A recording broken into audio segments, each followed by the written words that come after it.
매일 오후 2시와 4시 하루 두 차례 진행되는 주영진의 뉴스 브리핑. 오늘 2시 순서는 정치권 소식으로 시작합니다. 그 가운데서도 첫 번째 소식은 역시 반기문 전 유엔 사무총장의 대선 불출마 소식이 되겠죠.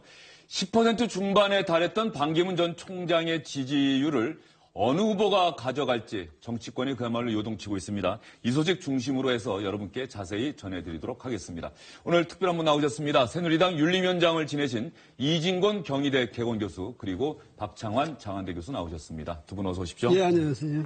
오늘 주영진의 뉴스 브리핑에는 처음 모신 것 같습니다. 예, 처음 왔습니다. 잘 부탁드리겠습니다. 예.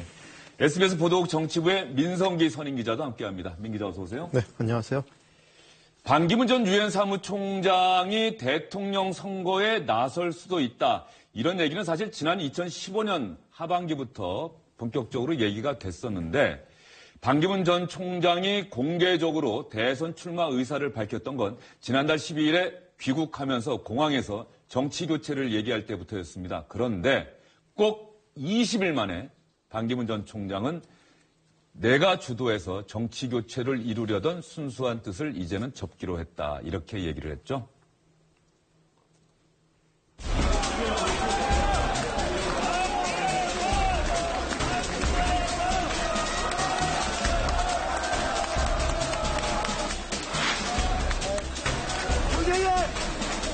정권 교체가 아니라 정치 교체가 이루어져야 될 때라고 생각합니다.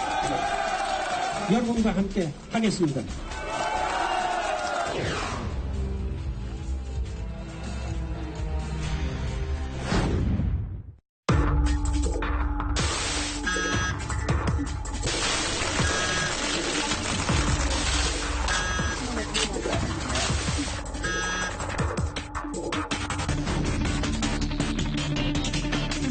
저에서 상당히 오해를 많이 하고 계시는데 이런 오해는 불필요한 오해고. 반기문 총장의 친족 비리는 고구마 줄기처럼 계속 이어지고 있습니다. 문을 닫을 수 있다. 셔터를 내렸다.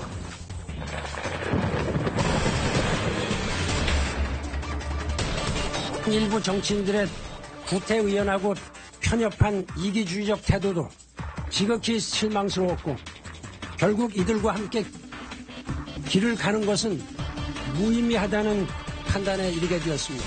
국가 통합을 이루려 했던 순수한 뜻을 접겠다는 결정을 했습니다.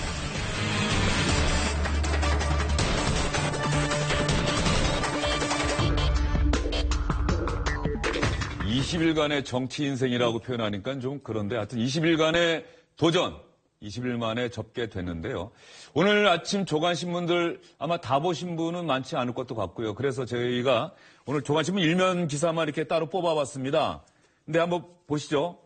이 동아일보인데요. 반도 못 뛰고 침통한 반기문 전 총장의 표정이 보이고요. 세 분도 좀 화면을 통해서 자세히 좀 봐주시기 바랍니다.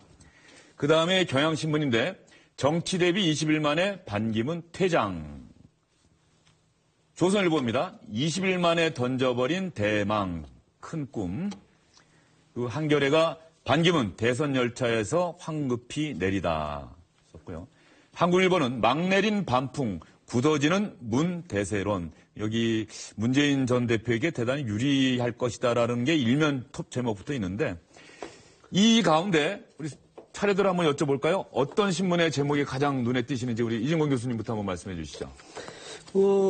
그러니까 그 마지막에 문대세론, 그것이 이제 힘을 받게 됐죠. 왜냐하면 상대가 없어져 버렸잖아요. 그러니까 보수 대 진보의 대결 구도를 형성할 것 같았는데 한쪽이 완전히 무너져 버렸어요. 그 다음 지금 남은 분들은 적어도 아직은 의미 있는 그런 지지율을 받는 분은 안 보이고 이래서 그런데 다만 이제 문 전 대표도, 이렇게 되면 어떻게 되냐면 여권에서의 도전 세력이 없어지면 야권 내에서 이제는 정권은 떼놓은 당상이다. 이렇게 되면 이제 야권 내에서 새로운 대안론이 나올 수도 있어요. 그래서 문 전 대표로서는 상당히 이제 혼자 뛰는 그런 경기가 된 것이 오히려 그런 또 위험스러운 그런 상황을 맞을 수도 있는 아주 좋으면서도 상당히 좀 경계해야 될 그런 상황이라고 보겠습니다. 박창원 교수님은 신문 일면 제목 중에 어느 신문의 제목이 기억이 나십니까? 저는 황급히 뛰어내리다입니다.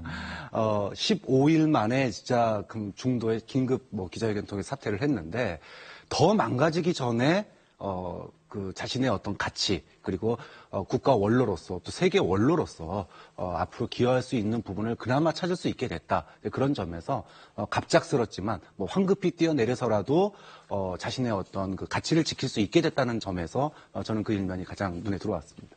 민성기 기자는 어떠세요? 평소에 늘 신문 제목 이런 거 유심히 잘 보시는데. 저는 반도 못 뛰고 이 제목이 가장 와닿는 것 같습니다. 일단 정치 교체라는 뜻은 높았는데 현실 정치의 벽을 뛰어넘지 못한 게 좀 아쉬운 대목이 있고요. 그리고 유엔 사무총장으로 대한민국의 자랑일 수도 있는 분인데 괜히 정치에 나왔다가 흠집만 많이 난 것 같아서 좀 안타깝습니다. 저도 개인적으로는 동아일보의 반도 못 뛰고가 상당히 인상적이었습니다. 왜냐하면은 반기문 전 총장이 반도 못 뛰어보고라는 뜻도 있는데 여기에는 여권 시각에서 만약에 본다면 어떡하지? 이제 반기문도 못 뛰게 됐는데 이런 중의적인 의미가 담겨있는 신문 제목이 아닌가 해서 오늘 동아일보 그 일면 제목을 상당히 인상적으로 봤는데 어제 아마 많은 분들이 이 얘기를 많이 했고요. 방송 뉴스나 오늘 아침 조간신문에도 일제히 주요 뉴스가 됐는데 박 교수님, 네. 반기문 전 총장의 불출마 결정 또 반 전 총장 입장에서는 결단이 될 텐데 어떻게 평가하십니까? 어떤 소회가 있으셨어요? 한마디로 요약하면은 준비 부족이었다라고 생각이 됩니다. 들어와서 아까도 영상에 나왔지만 매일 하루하루 정말 논란만 일으켰거든요.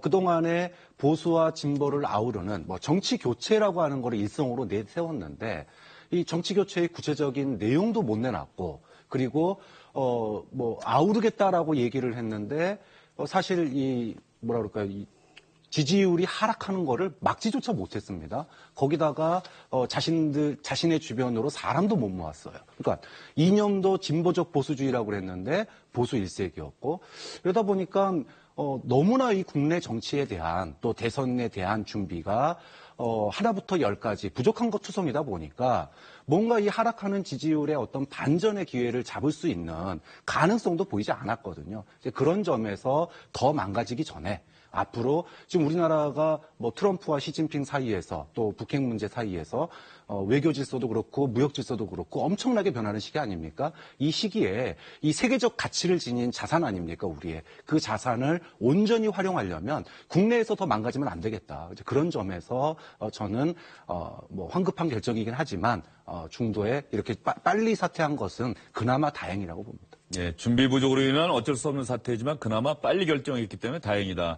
이진호 교수님은 안타깝다는 생각이 먼저 드셨어요? 아쉽다는 생각이 먼저 드셨어요? 잘했다는 생각이 먼저 드셨어요? 일단 우리 대선의 어떤 양상이라든지 그 판도를 한번 좀 변환을 줄 수 있는 계기가 됐는데 그 점을 반기문 전 총장이 살리지를 못하고 그렇게 이 중도에 포기하게 된 것, 이 점은 참 안타까운데 당사자로 봐서는 또 여권으로 봐서는 왜냐하면 어차피 저런 배포도 없고 말이죠, 맷집도 없는 분을 계속 더 이상 끌고 가다가 나중에 중간에 가서 정말 중요한 시점에 가서 나 안 할래 이래버리면 그때는 정말 대안이었거든요. 지금은 그나마 여권에는 그래도 또 새로운 시작을 할 수 있는 그 시간이라도 놔두고 그만두셨다는 점에서 그 점에서는 오히려 다행이다 이런 생각이 드는데 다만 이제 유엔 사무총장까지 하시던 분이 대선에 들어가면 어떤 대선전을 펼칠 것인가 여기서 좀 궁금했는데 이 점을 볼 수 없게 된 점은 좀 아쉽네요. 예. 네.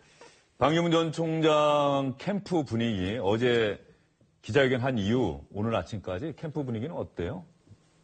만감이 교차한다고 그럽니다. 그러니까 어제 저녁에 만찬에서도 반기문 전 총장이 그 참모들에게 미리 상의하지 못해서 미안했다 이런 얘기를 했다고 그러고요. 그 이후에 또 도와준 사람들한테 일일이 전화를 걸어가지고 양해를 구했다고 합니다. 워낙 의외였고 반기문 캠프 쪽에서 미리 안 사람은 김숙 전 대사밖에 없는 것 같아요. 김숙 전 대사도 당일 오전에 알았다고 하니까요. 너무 의외였고 그리고 일정 부분은 대선 앞두고 생업 포기하고 온 사람들이 있기 때문에 상당히 당혹스러워하는 것 같았습니다. 어제 참모들과 저녁 식사하면서 한 발 더 디디면 헤어나지 못할 것 같았다. 이런 얘기를 했다고 하는데 이게 어떤 의미일까요? 여의도의 대합 빌딩인가요? 거기 사무실 구해서 내일인가 원래 입주하기로 돼 있었던 거 아닌가요? 그런 부분들 얘기한 건가요? 뭐 공사를 하고 있었는데 그 부분보다는 지금 반기문 전 총장의 생각은 어떻게든지 중도 개혁 세력을 모아서 이렇게 해보고 싶었는데 그게 잘 안 되니까 자기가 소위 추구하던 정치를 못하는데 계속 뛸 필요가 있냐 이런 생각을 했던 것 같습니다.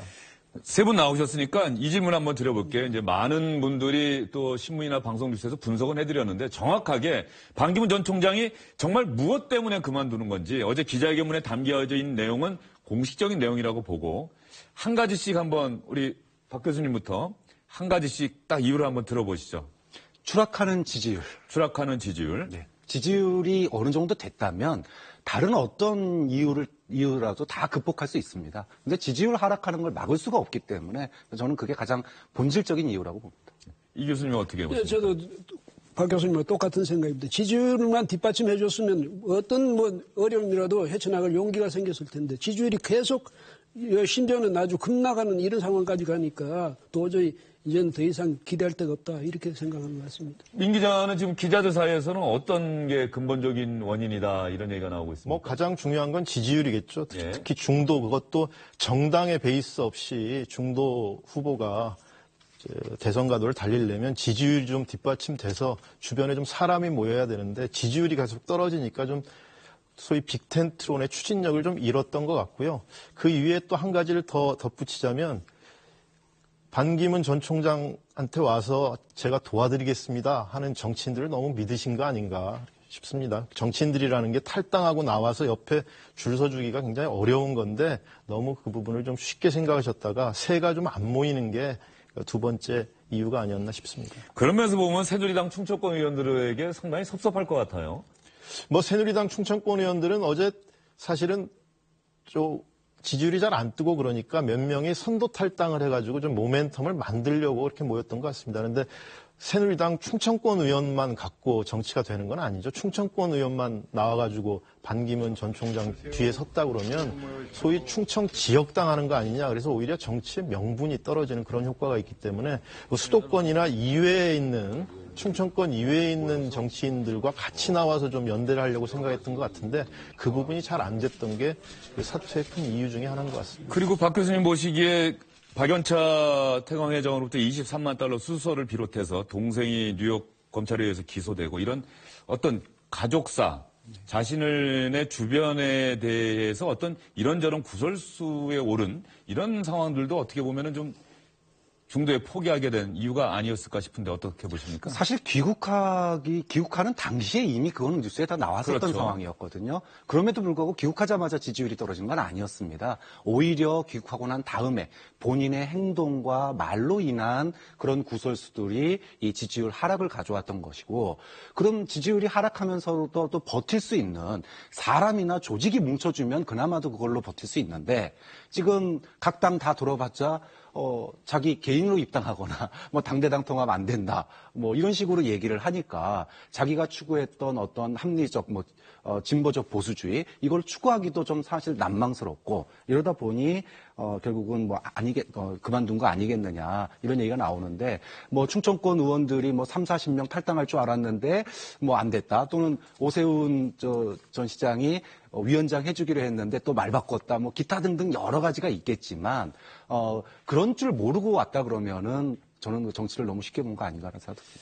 반기문 전 총장이 귀국한 이후에 늘 부인 유순택 여사와 함께 움직였는데 저희가 혹시 간과하고 있는 건 아닌가 모르겠습니다. 아내의 만류가 어쩌면 가장 큰 또 이유가 아니었나. 이 부분은 사실은 뭐 본인만 알 테니까요.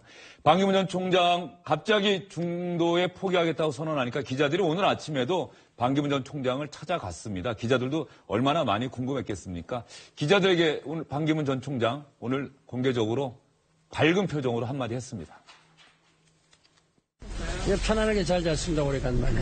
기존 정당에 들어가는 거는 좀 제약이 있었죠. 왜냐하면 그 제일 큰 정당이라고 본 그 새누리당이 우선 분열이 돼 있고 국민으로부터 많은 지탄을 받고 있었고, 그 다음에 초이스가 별로 없는 거 아니겠습니까? 20일간 열심히 노력을 하고, 근데 그러면 1시간, 2시간 만나고 나오면 별로 손에 잡히는 게 없고, 그분들의 생각이 상당히 전부 다 복잡하다. 저는 태생이 원래 아주 상당히 순수하고 단순하고 아주 직선적입니다. 남한테 어떤 복선이 깔린 이야기는 저는 이제까지 평생 해본 일이 없고, 있는 그대로 아주 담백한 심정을 이야기하고 협조를 구했던 겁니다. 그러나 그런 것이 아직 어렵다, 이런 생각이 들었어요. 저는 제가 이미 이런 제 대선의 이제 꿈을 접었으니까 좀 더 중도적인 입장에서 제가 좀 지켜보고 하겠습니다. 예. 그런 정치 활동은 지금 제가 국내에 있으면서는 좀 자제를 하려고 지금 하고 있습니다. 예. 반기문 전 총장이 그만두고 나니까 이제 완벽하게 그만두는 건지 아니면은 본인이 좋아하거나 동의할 수 있는 사람을 도와주려고 하는 건지 이 부분에 좀 관심이 크거든요.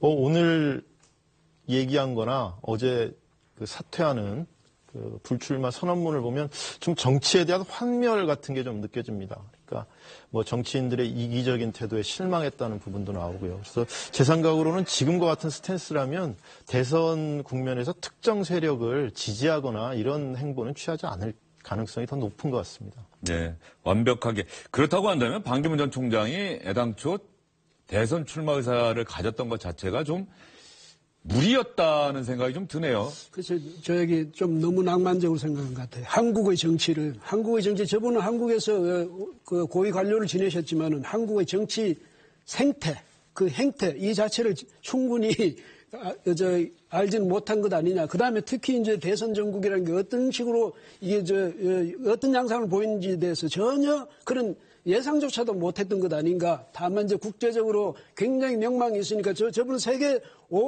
모든 나라에 다니면서 항상 국빈으로서 환영을 받고 대접을 받았거든요. 그러니까 우리나라에 오면 더더구나 우리나라의 그 위신을 세계적으로 세워준 자기의 공로를 생각해서 아마 굉장히 환영 일색으로 나올 줄 알았는데, 국민들은 저분이 들어오실 때 왜 그 컨벤션 효과가 없었냐면 박근혜 대통령이 뒤에서 지지하는 후보라는 이미지가 이제 작년부터 굳어졌지 않습니까? 그렇기 때문에 탄핵 전국 속에서 저분이 입지가 굉장히 좁아졌죠. 그 다음에 들어와서 또 어떻게 했냐면, 그럼 문재인 전 대표가 지금 우뚝하잖아요. 그럼 이쪽에서 그 반대 대척점에 써야 될 텐데 문재인 아류가 돼버린 거예요. 그러니까 문재인 전 대표의 경우는 자신의 입지, 그러니까 자신의 그 진영을 확실히 굳혀놓고 지금 외연을 확대해가는 중인데, 이분은 자신의 확고한 지지 기반도 없이 이쪽도 좋다 저쪽도 좋다 이래가지고 당신의 이념적 스탠스가 뭐냐, 앞으로 그 지향하는 바가 뭐냐에 대해서 명확한 답을 못 줬단 말이죠. 그러니까 누구든지 볼 때 저분은 문재인의 아류냐 이렇게 보지, 저분이 문재인 전 대표하고 대척점에 서서 강력한 라이벌 구도를 형성할 그런 분이 안 되는 것 같았단 말이죠. 그러니까 누가 안심하고 누가 정말 믿고 저분 밑에다가 지금 와가지고 지지하려는 그런 세력이 굳혀지기가 어렵죠. 그래서 심지어 충청권까지도 아직도 지금 확실히 정말 자신만 생긴다면 무조건 뛰어가죠. 무조건 뛰어가서 할 텐데 그게 안 되는 이유가 저분의 정치적 정체성에 문제가 좀 있었다. 이렇게 볼 수가 있겠습니다. 그런 면에서 오늘 얘기를 나누다 보니까는 그 많은 욕을 먹으면서도 꿋꿋하게 버티고 있는 우리 여의도 정치인들이 참 대단하다는 생각도 갑자기 좀 듭니다. 그리고 또 하나, 이 대선 후보를 광야에서 나타나는 초인같이 외부에서 자꾸 영입하려고 하는 이런 움직임들도 이제 앞으로는 좀 자제돼야 되는 것 아닌가. 정치권에 뛰어들어서 거기서 자기의 꿈을 펼치고 이런 어떤 검증의 과정을 거쳤던 그런 분들이 이젠 대선에도 출마하고 그렇게 돼야 되지 않나 하는 생각이 드는데 박 교수님 생각은 어떠세요? 네, 맞습니다.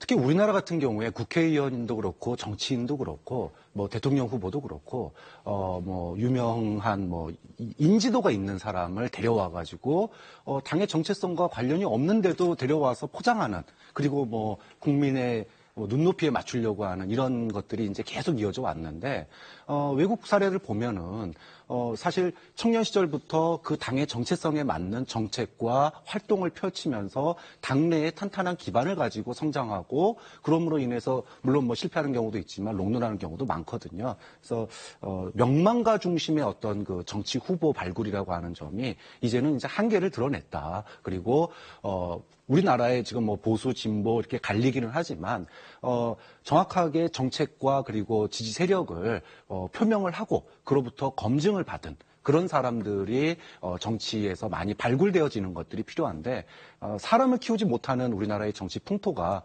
외부에서 영입하는 이런 양태로 흐르는 게 상당히 안타깝고요. 앞으로 정치 교체, 반기문 전 총장이 얘기했던 정치 교체라고 하는 것은 사람의 교체와 또 시대의 교체가 있지 않겠습니까? 사람의 교체라고 하는 부분은 여도 야도 바로 인물 키우기에 달렸다. 그러려면 젊은 인재들 그리고 참신한 인재들을 정당의 일상적인 활동으로 결부시키는 노력이 중요하다고 봅니다.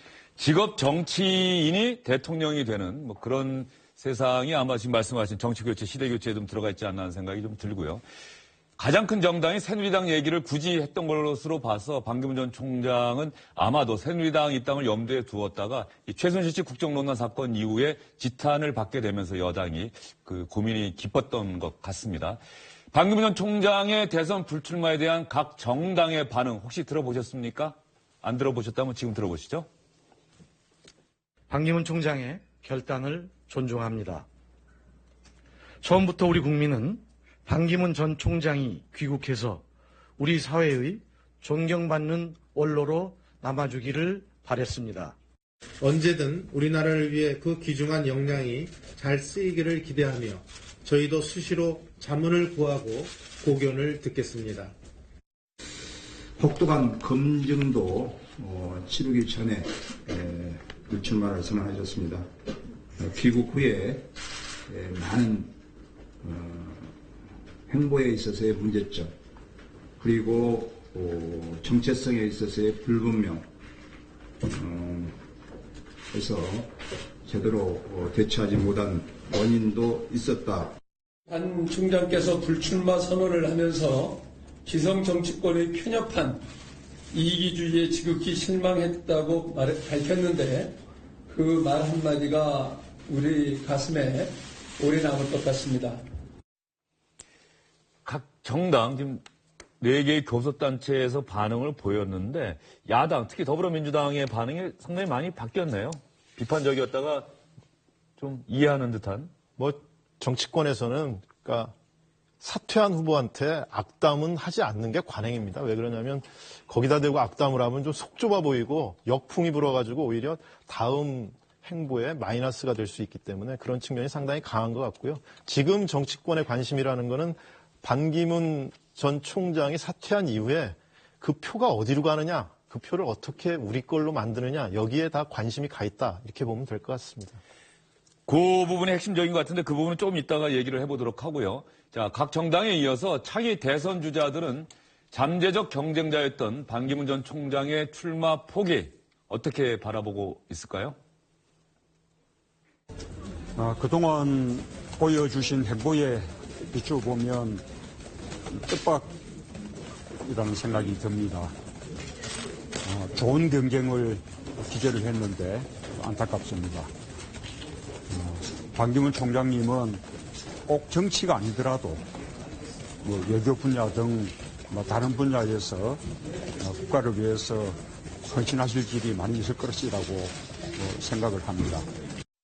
이제 다음 정부는 누가 되든지 외교적인 어려움에 부딪힐 겁니다. 그때 유엔 사무총장의 경험을 잘 살려서 국가의 보탬이 되는 많은 역할들을 해주시기를 기대합니다.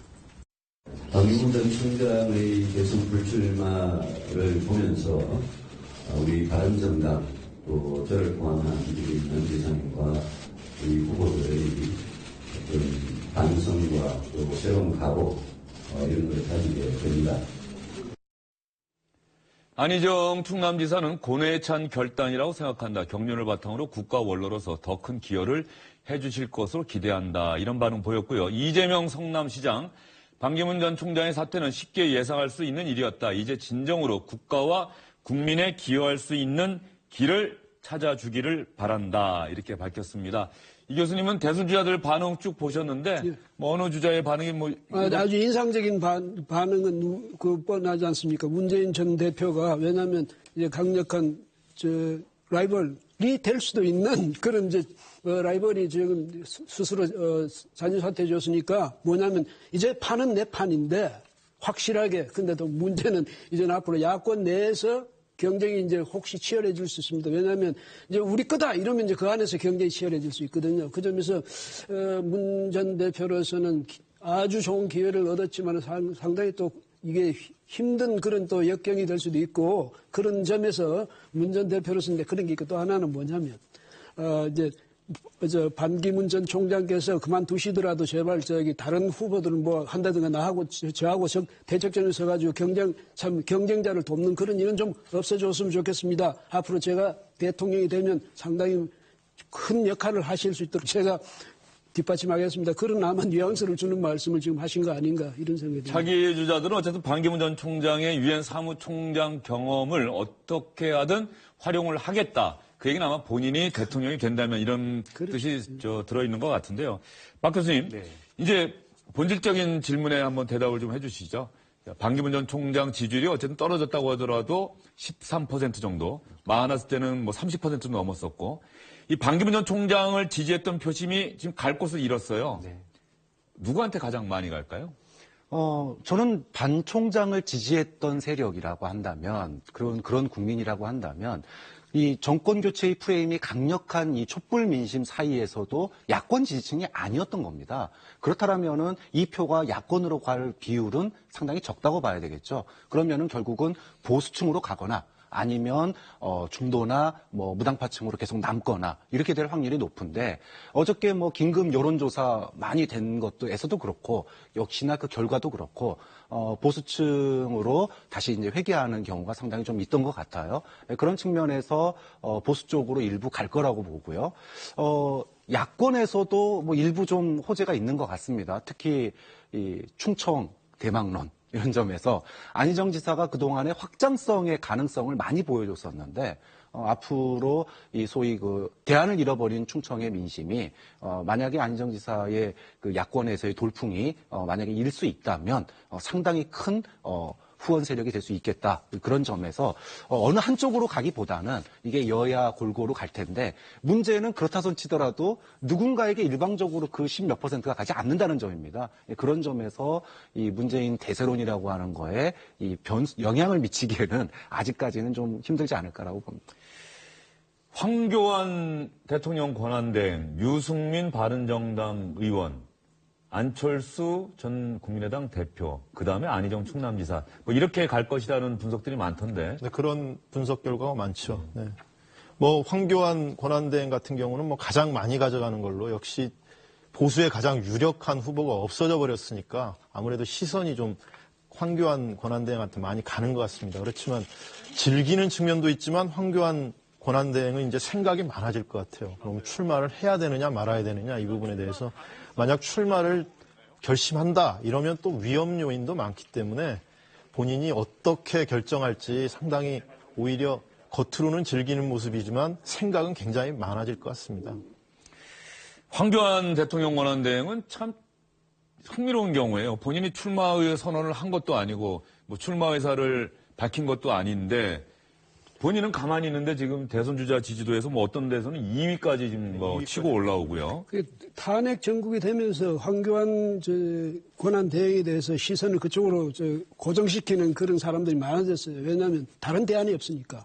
그런데 왜 유승민 의원이 아니라 황교안 대행이죠? 유승민 의원은 사실 대통령에게서 이제 배신의 정치라고 지목받으면서 대통령하고 각을 세우는 바람에 이제 국민적으로 좀 그 이름을 알렸거든요. 그런데 그건 말하자면 아직도 여전히 보수 세력 내, 구여권 세력 내에서 두각을 나타낸다는 거지 여야 통틀어서 거기서 국민적 대안으로서 인식하는 사람은 여전히 부족한데 다만 황교안 전 지금 대행의 경우는 이미 이제 지명도나 이런 점에서 전국적인 인물이 됐으니까 그래도 기대하는 바는 보수 세력들이 대안이다 이런 뜻으로 기대하는 바는 이제 황교안 대행 아니겠습니까? 근데 이제 황 대행의 경우도 몇 가지 취약점이 있으니까 박근혜 정부의 총리였다. 또 뭐 아바타라는 얘기까지 야권에서 하고 있죠. 안 갔다 오지 않냐. 이래서 아마 이제 그것 때문에 사실 저분이 지지율이 상승해도 지금은 이제 한계가 있는데 많은 이제 유보하고 있는 보수 세력들은 또 하나의 어떤 어느 날 갑자기 등장할 수 있는 어떤 사람 그걸 기대할 거예요.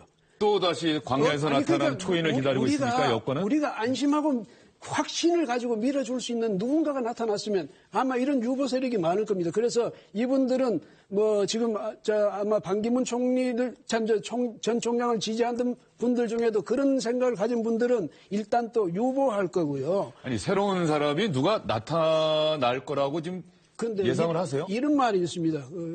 어느 구름에 비가 들어있는지는 누가 알냐 이런 말이 있듯이 정치에 있어서는 정말 정치의 하루라는 것은 이게 길다면 굉장히 긴 시간일 수 있거든요. 그건 지금 몇 달 있지 않습니까? 최소한. 그렇다면 이 속에서 또 어느 날 보수 세력이 저분은 믿을 수 있다 이래가지고 확신을 가지고 거기다 표를 몰아줄 수 있는 사람이 지금 여권 내에서 등장하지 말란 법은 없거든요. 왜냐하면 왜 이런 말씀을 드리냐면 지금 보수 세력 내에서 유승민 누구 이렇게 이제 제기되는 분들이 과연 전국적으로 그런 지지를 얻어서 문재인 전 대표의 라이벌로서 대항마로서 부각할 수 있을까? 그 점에 대해서 굉장히 이제 보수 세력들이 좀 불안한 생각을 갖고 있으니까 오히려 기대 어떤 사람 누군가 이렇게 되는 그 분위기가 있지 않나 이런 생각이 듭니다. 저는 근데 왜 유승민이 안 뜨고 황교안이냐 이거는 당연하다고 봅니다. 탄핵 정국입니다. 찬성이냐 반대냐 둘 중에 하나를 선택할 수밖에 없는 거예요. 그러니까 그동안에 왜 이재명이 야권에서 떴냐? 가장 강하게 탄핵을 줄기차게 주장을 했기 때문에 선명성이 보이는 겁니다. 지금은 박근혜 대통령을 지지하는 소위 보수 세력 안에서는 탄핵을 가장 강하게 반대하는 사람이 주목을 받을 수밖에 없어요. 이도 저도 아닌 사람이 쓸 공간이 없다라는 겁니다. 심지어 유엔 사무총장을 지낸 반기문 총장도 이런 탄핵 정국의 프레임에서 벗어나기 위해서 정치 교체라고 하는 또 제3지대라고 하는 빅텐트라고 하는 개헌이라고 하는 이런 카드까지 내 꺼내 들었음에도 불구하고 탄핵 찬성이냐 반대냐라고 하는 이 부분법에서 벗어나지 못했는데 유승민, 박원순 지금 자빠지고 있는 이 후보들을 보면 표현이 죄송하지만 이 낙마하는 후보들을 보면 이런 이분법적인 구도를 넘어설 그런 역량이나 또는 새로운 어떤 이슈 제기나 이런 것들을 못하고 있는 거죠. 그래서 유승민이 뜨지 못하는 거고요. 반면에 황교안 총리는 말할 기회가 적었습니다.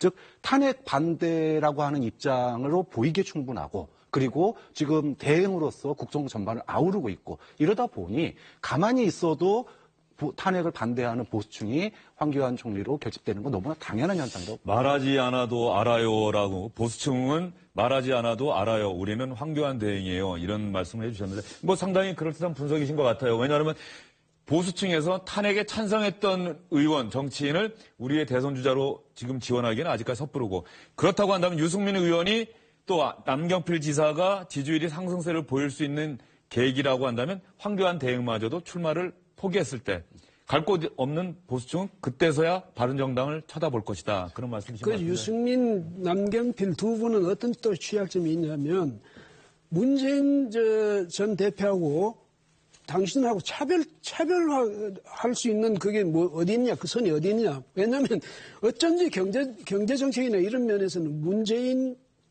아류, 문재인 냄새가 자꾸 난다 이 말이죠. 그래서 그렇다면 보수 세력이 그분들을 믿을 수가 없잖아요. 신뢰할 수 없으니까 아마 그래서 저분들에 대해서 지금 스스로는 굉장히 이제 대안이 될 수 있다고 생각하지만은 이 보수 세력들이 선뜻 저분들에게 지지를 표명하지 못하는 이유, 확신을 갖지 못하는 이유는 차별화가 안 돼 있다는 뜻이죠. 네. 이제는 여권 얘기를 해봤으니까는 야권 얘기를 해볼까요?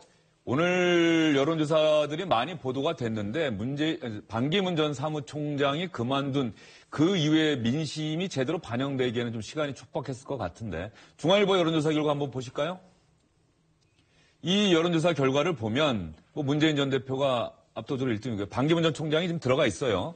그런데 눈에 띄는 게 보기 황교안 대행이 3위로 나오고 안희정 지사가 4위로 나오고 이재명 성남시장이 5위, 안철수 대표가 그 다음인데 물론 다 오차범위 안에 있기 때문에 큰 저 표차는 10.3, 10.0, 9.8이라는 하는 수치 자체는 의미가 없는데 어쨌든 안희정 지사의 약진이 두드러진다. 그런 얘기들이 지금 많이 나오고 있는 것 같아요. 네, 더불어민주당 안에서도. 뭐 민주당의 소위 약점이라고 그러면 소위 안정감이 좀 떨어진다, 좀 불안하다 이런 게 약점인데 안희정 지사는 사드 배치에 관한 한미 합의를 무시할 수 없다.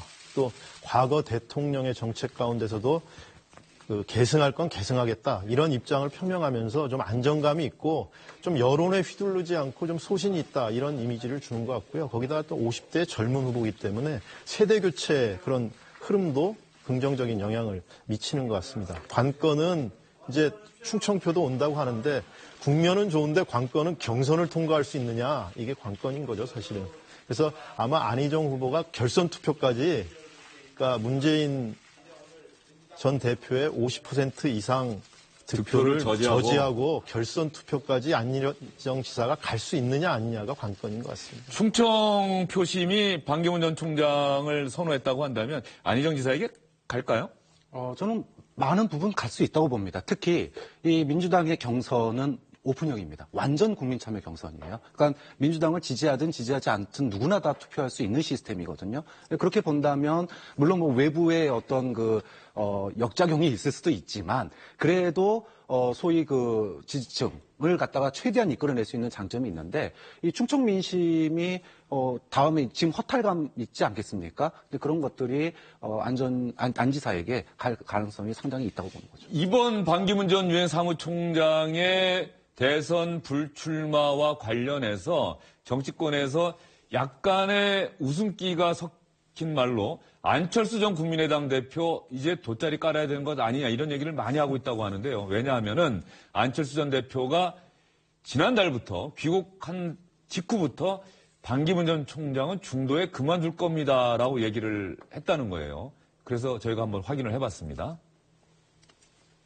저는 반 전 총장께서 출마하시는 것조차 반반이라고 봅니다. 설 지나서 출마 포기하실 가능성도 많다고 봅니다. 정권 교체인지 정권 연장인지도 반반이고 어느 당으로 가실 것인지도 반반입니다. 온통 반반입니다. 이제는 반반보다는 좀 더 명확해졌습니다. 정권 교체가 아니라 정권 연장으로 기울었고 개혁에 대한 의지도 없어 보입니다. 이제는 출마보다는 불출마 가능성이 좀 더 높아진 것으로 생각됩니다. 안철수 전 대표가 지난해 총선 때 민주당과의 연대 요구를 받아들이지 않고 그야말로 국민의당의 길을 가서 어쨌든 간에 성공했다. 이번에 반기문 전 총장 불출마도 마쳤다. 네. 특별한 정보를 갖고 했다기보다는 문재인 전 대표와 안철수 전 대표의 소위 양강구도를 만드는 게 본인한테 선거구도상 유리하다 이런 판단을 하고 그런 주장을 했던 것 같은데 결과적으로는 맞는 게 됐습니다. 앞으로는 이제 안철수 전 대표는 본인의 지지율을 어떻게 높이느냐 이게 가장 중요한 관건이겠고요. 주목받는 것은 소위 야권발 제3지대론 그러니까 손학규 전 대표, 정운찬 전 총리, 안철수 전 대표 이게 어떻게 연대 구조를 만들어낼 수 있느냐가 관건인 것 같은데요.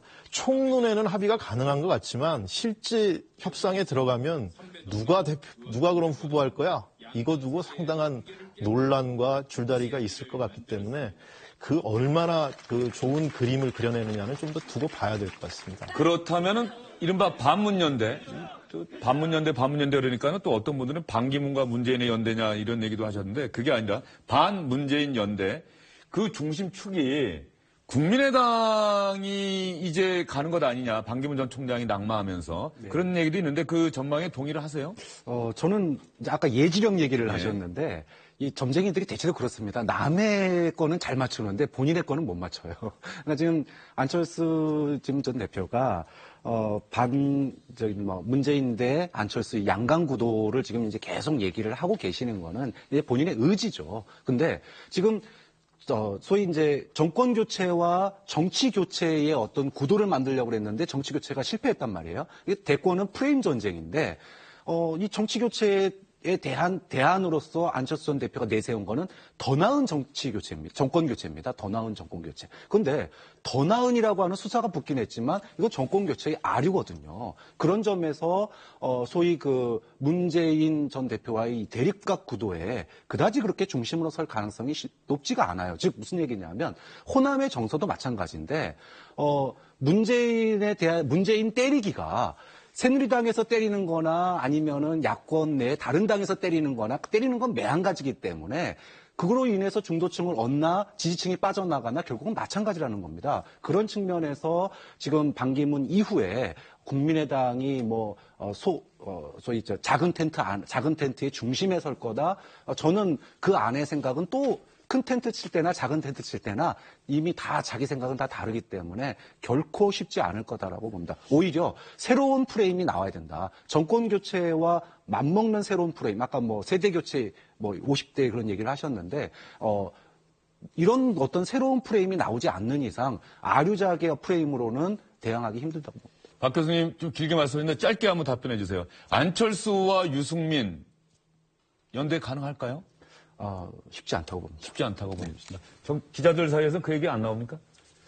안철수 후보 혼자, 그러니까 안철수 전 대표 혼자, 유승민 의원 혼자 이러면 연대가 가능할 수도 있죠. 근데 안철수 전 대표 진영에는 박지원 대표를 비롯한 호남 옛날 야권 인사들이 굉장히 많이 있는데 유승민 의원의 가장 중요한 아젠다 중에 하나가 안보 문제인데 여기서부터 부딪힙니다. 아니 그런데 국민의당과 바른정당이 안보는 보수, 경제는 진보 여기에서는 크게 대체적으로 같아요. 큰 원칙은 같은 것 같은데 유승민 의원 입장에서 보면 소위 박지원 대표라는 분은 옛날에 햇볕 정책의 상징과 같은 분이기 때문에 안보 문제에서 본인이 안보 문제를 가지고 소위 보수 후보로 승부를 걸려면 그 부분을 해결하지 않고는 쉽게 연대하기가 힘든 구도라고 봐야 될 것 같습니다. 그러나 정치는 생물이니까 불가능하다고 단정할 수도 없고. 불가능한 건 아니죠. 예. DJ와 JP도 손을 잡았던 게 또 대선이니까. 그렇죠.